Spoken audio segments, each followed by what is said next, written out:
Let me tell you a story. I'm going to start kind of in the deep end. I never was the type to wade in from the shallow end. I'm going to go right into sharing a story about how I came to appreciate the practice of speaking in tongues. Now, speaking in tongues, also known in Greek as glossolalia, is not something that I've ever done. I've never had that experience. And to be honest, it's something that I used to think was truly crazy. I'd only seen it on TV, right? Watching some of the religious stations, and it's fair to say that I developed a quick prejudice.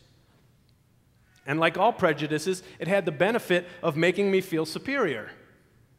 And like all prejudices, it exposed my ignorance and my arrogance. But in my own defense, now I have to say that if you've ever experienced it, well, channel surfing, if you've never experienced it, rather, speaking in tongues, and you're just channel surfing along on the TV looking for something to watch, and you see people pacing back and forth and yelling and babbling and flailing their arms on television while a preacher is shouting and sweating and wiping off the sweat with a handkerchief, the whole thing looks pretty bizarre if you've never seen it before. It's like watching something on the Nature Channel. Have you ever done that? You're channel surfing and you come upon a show that's like, mating flamingos or something, and you're thinking to yourself, wow, this is crazy, That's how it feels like for someone who's never experienced it before to just come upon that on television and see people speaking in tongues. Then a few years ago, a man who I respect deeply told me that he occasionally speaks in tongues. It was a good thing that we were on the telephone because he probably would have clammed up if he saw my chin hit the floor and my eyes pop out of my head. Because this is not a person who I would ever have expected to speak in tongues. This man was among the smartest, most accomplished people that I know. It shouldn't matter, but it did. Hey, this guy's smart, he's accomplished, In fact, he's an agnostic.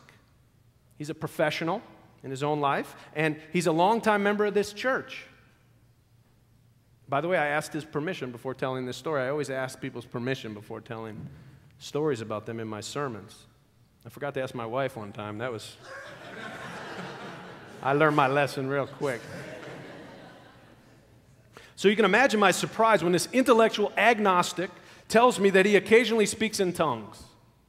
Suddenly, it became harder for me to discount the phenomenon as complete lunacy. It turns out that he grew up in a charismatic church and that this is something that he's practiced since he was a little boy. It's something that he's been doing all his life, and now, in his case, he explains it differently. He understands it differently, but it's still something that he finds useful. Here's what he said. He said that since leaving his church, he only does it in private. One of the reasons for that is that he always suspected that the people that he spends time with now would label him as weird if they knew that he spoke in tongues. Thinking about that, think about that for a moment. Right? Here's a perfectly sane and intelligent person who has an authentic experience, but who for a long time is afraid to tell others, even people in this church, because he felt that he'd be judged. That's not good. So I asked him, what it's like and how did he reconcile this with his agnosticism?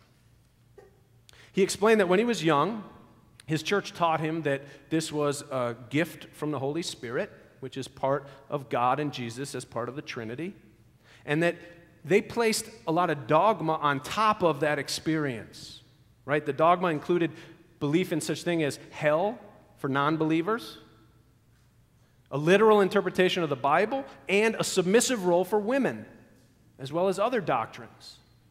And since his experience of speaking in tongues was real and was undeniable, for a long time he assumed that the explanations and the doctrines that had been placed on top of that experience were also real and undeniable.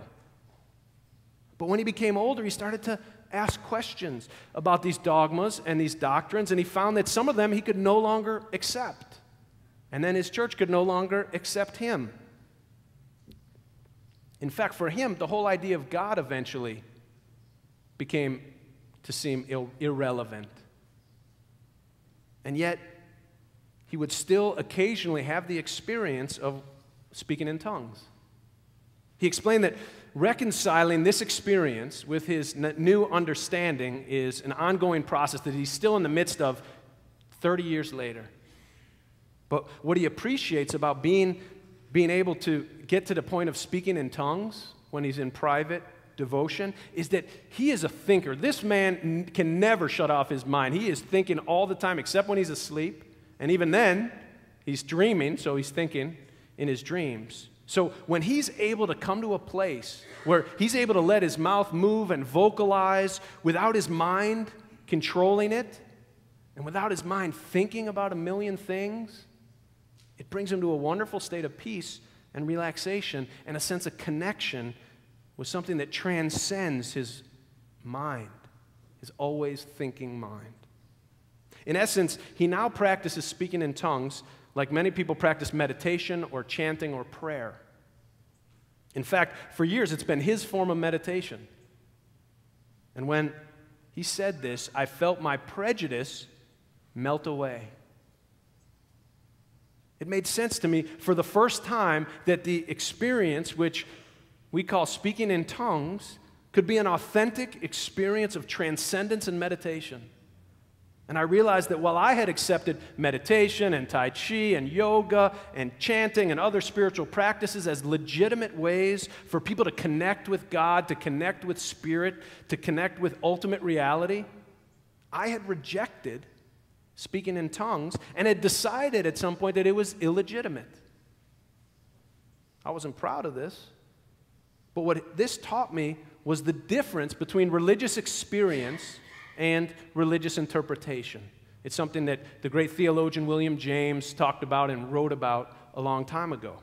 In other words, everyone, even you, has probably had an experience that you'd call a spiritual experience or a high point experience or an experience of grace. It may have caused you to walk down the center aisle of a church during an altar call.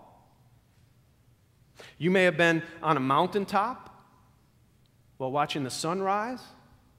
You might have been listening to an arresting piece of music or singing in church. It might have even been during an intimate encounter in the bedroom. These can all be authentic experiences of the Spirit. However, when we start to try to explain them and interpret them in language and put meaning around them, we leave the realm of authentic experience and we enter the realm of imprecise language and imprecise understanding. That's why seeking the truth in love involves listening and sharing our own religious and spiritual experiences openly and discussing the meanings that they have.